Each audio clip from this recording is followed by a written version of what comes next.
Hi, Taurus. It's Denise with Divine Soul Astrology. Today, I am here to discuss the horoscopes for this month. And this is your month, Taurus. It is, at least until the 20th, right? And that is when the sun will enter Gemini, which will be supporting you as well, especially in your house of your second house of material comfort and also self-worth and well-being. That's a good place for the sun to be, right? But the month starts out with the Scorpio full moon. And this is in your opposite sign, right? So Taurus and Scorpio have a little bit of an affinity going on, but it is the opposition that is always really there. It just shows up a little bit more when the full moon, because the full moon is in Scorpio, and that will be opposing the sun in your sign. So I have a whole video on the Scorpio full moon, and that was uploaded yesterday or a couple of days ago. And so, but that may last for 2 weeks. That is a lunation or a lunar cycle. So check that out, right? Because as I said, Scorpio always has our opposite sign is always kind of telling us to use the higher expression of that sign and combine it with the higher expression of our own sign. That's really what it is, right? And astrology is always trying to help us if we can understand it, right? Especially with your own natal chart. So if you'd like to get a reading with me, you sure may. Check out the description box below. But in the beginning of the month, we have, as I said, the full moon. The full moon will also emphasize shared assets for you. Okay, Taurus? Yeah. And so that Scorpio full moon is in your seventh house of relationships. But this is also, about your Scorpio's the eighth house. So for you, it's going to be in your seventh. You're the second sign. But that's also, it's going to be about transformation, shared monies, right? Shared assets, inheritances, taxes. There's a whole bunch underneath shared assets. There is intimate relationships, any relationship that can be about, right? And so go check that video about that video out, right? And so here we have at the beginning of the month, we have Mercury, and this is represents our thinking, right? And that will enter your sign. Mercury enters your sign today. Today is May 2nd, and that's when I'm doing this video. And so Mercury will enter your sign. That's right. And so this Mercury represents our thinking. And yeah, and so Mercury entering your sign will talk about you maybe thinking about or maybe understanding. It can also, Mercury also wants us to see things. It wants us to use our mind, right? And so it wants us to be smart. So Mercury could be, maybe you are thinking a lot about your finances, right? And how the, or, material comfort and things like that, your possessions maybe, because that is what your sign is about, Taurus. It is. It's about stability as well. And, it can be financial stability, but it is about your well-being. So that's where Mercury will be entering into. And Mercury also makes a conjunction with Chiron. And so Chiron will be in Aries still, though. Yeah. And so today I don't have the screen up, but Chiron will be still in Aries. And Aries is your 12th house. Chiron wants you to, especially with Mercury conjunct, right? It's kind of a hidden conjunction because Mercury is in your sign and Chiron is in the sign behind you, and that is Aries. And Aries represents Mars, is really representing your 12th house of endings. So this is endings and release. It is also a hidden house. So there can be something that you need to leave behind or overcome and get over, um, or heal even, that has to do, maybe it was hidden. That's a possibility, right? And so Mercury could be showing you that right now, right? Mercury wants us to be smart about things. And we have the sun also, Taurus. Taurus is the sun. I talked about that. The sun is being opposed by the moon with the full moon. Yeah, we did talk about that. But and those themes, it's getting back to Chiron. Sorry, you guys, I'm kind of like not using the notes and then using them. But when we get back to Chiron, excuse me, something that can be overcome sometimes with reflection. And remember, Mercury is the brains. And so this reflection can be spiritual reflection. It usually is, but helping with the mental mind as well, right? not just the emotional or the intuitive mind, but Aries or Chiron is sitting in your very intuitive house, the house of endings and release. This is the house of, Pisces is the natural ruler of the 12th house. Yours is in Aries because of, the way astrology moves, basically. But um, yeah, and so Chiron in that 12th house is asking you to leave behind past themes, right? The 12th house is also related to the past. It's related to things that are uncertain or unclear. Just it's kind of telling you, you can leave that uncertainty behind. It can be telling you that, Taurus, or things that were hidden that you really didn't see before, which is really interesting because the Scorpio full moon can also show you what has been hidden to you, right? Mars is also in alliance with Mercury and Chiron, and Mars is giving you the will to do this, Taurus. And once again, when we talk about rulership, Mars is ruling your 12th house. Excuse me, guys. Mars is ruling your 12th house because Mars is the ruler of Aries. So Mars, everything is telling you let go of the past, Taurus, so you can move forward, right? Yes. And so we have natal Mercury, that's in your second house. It's in Gemini. It's in your second house of material gain or financial stability and well-being. It is there with Uranus. And so this is Venus, your natural Venus, your natal Venus, not Mercury, in case I said that. But we have, and Uranus is representing unexpected change. I have a video on that as well that I have uploaded just for your sign as well, right? You can see your own where I really elaborate on that because it's going to be there for 7 years. So it's creating a lot of change for us.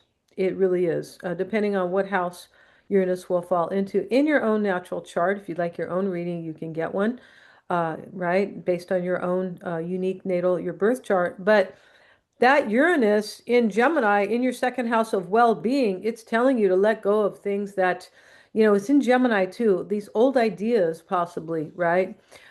Because Gemini rules the mind, but the second house is your well-being as relates to usually how it relates to your own financial stability.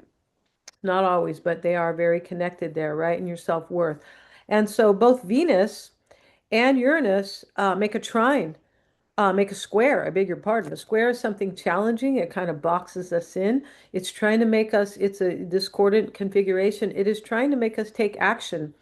And it is squaring the North Node, creating a challenge uh, or a disturbance. And this is to your 11th house of future aspirations.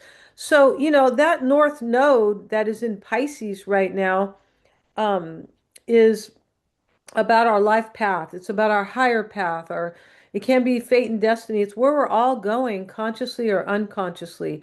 It is about wholeness as well. It really is. So it's in Pisces. It's asking you to trust your imagination and your intuition. Yeah, don't be afraid of your imagination, right? We've kind of all been kind of pushed out of that with modern day society. Remember when we were kids, we imagined these great futures for ourselves, right? A lot of us did, and some of us didn't do anything with it because of social conditioning. That's really what it is, right? Of course, which is kind of has nothing to do with the spiritual or doesn't support the spiritual, right? We are spiritual beings. We're just having a physical incarnation, or yeah, that's what we're doing. We're in a physical suit, right? We sure are. And so it's asking you to trust your intuition as it regards to your future, Taurus.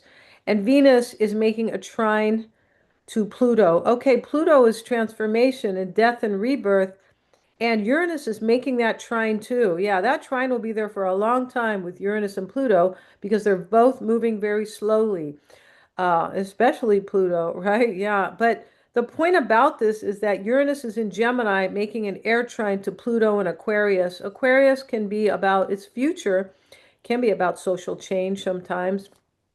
I mean, it is as a collective, for sure it is. But um, yeah, and so we have that in Aquarius, and that is in your career house. Pluto is in your 10th house of reputation and status and career and how you show yourself to the world. So there's some type of change there going on when you have your natal Venus making that trine, excuse me, guys, to Pluto, okay? Allow a change, Taurus. I have a Taurus moon, so I understand that, right? They say the Taurus moon it's a great moon. Um, yeah, because the moon in Taurus is exalted, but mine's in the 12th house, and the 12th house, all I'm trying to say here is that Taurus doesn't like change. You don't want to get stuck on my chart, right? But my point about it is that Taurus doesn't really like change because we like things to stay the same because it feels good for our well-being. It feels stable, right? Change doesn't feel stable, although it can bring us something really great. So that's what Uranus and Pluto and this trine is asking you to do. Allow change, Taurus, right? I'll be there right with you, right? I've tried to hold on to things before. It doesn't work. It really doesn't, right? The world has changed. Every day it changes. The weather changes, kids grow up, something's happening in another country, something's happening here, right? The little plants outside, you look out your window and now they're bigger than they were yesterday, right? We can see that, especially with the beginning of spring, as we see the cherry blossom trees, at least in the western atmosphere. One day in February, they just bloom. I'm always looking for that, right? Every February. And the day before there was no new flowers on the cherry blossom tree, and there they are the next day. So that's highly fascinating to me. So go with the change, Taurus, all right? And the new moon in Taurus in your sign will be so favorable for you in your first house of self. And this is for you to initiate something new. Here's the theme, right? The theme of this month is really change, right? As the sun leaves your first house and with the new moon. So the new moon can be for you an initiation, it can be a transition, but the new moon is really kind of supporting something new for you or for you to plant new seeds, something that's very hopeful, right? And that's a good thing. And so we have Mars, and Mars always wants to create something new, right? Mars is the planet of courage and the will to act, all right? Mars represents the fool in the tarot and the magician who's always trying to create something new for himself, right? And then we have the emperor, which really represents Mars as well in the tarot. It represents Aries. And so that change that the emperor is trying to make, he's trying to make something new. The emperor comes from, the word in Spanish is empezar. It is to start something. So Mars is there telling you, is giving you, helping you though, Taurus. Uh, yes, yeah, Mars will be in your sign on May 18th. It moves into yeah, where is Mars here? Yeah, it moves into your sign on May 18th, helping you with courage and drive, and that's always a good thing, all right? Mars doesn't, it's interesting about Mars because Mars doesn't care about stability. It says, you know what? I'll think about that another day, kind of. Mars just wants you to do it. Mars says, I can do this. I have the courage. I have the desire and the passion. So, the theme for you this month will really to go with the change, as I was saying earlier. Okay, Mars will help you in whatever you want to create for yourself. And Venus will enter Cancer, and that is going to be in your third house of ideas.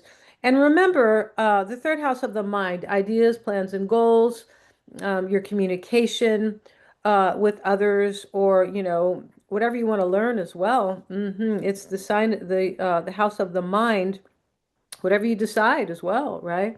Connected to your decisions. But Venus will enter there. Venus loves to be in Cancer on the same day, on the 18th, and Venus, as I said, entering that sign.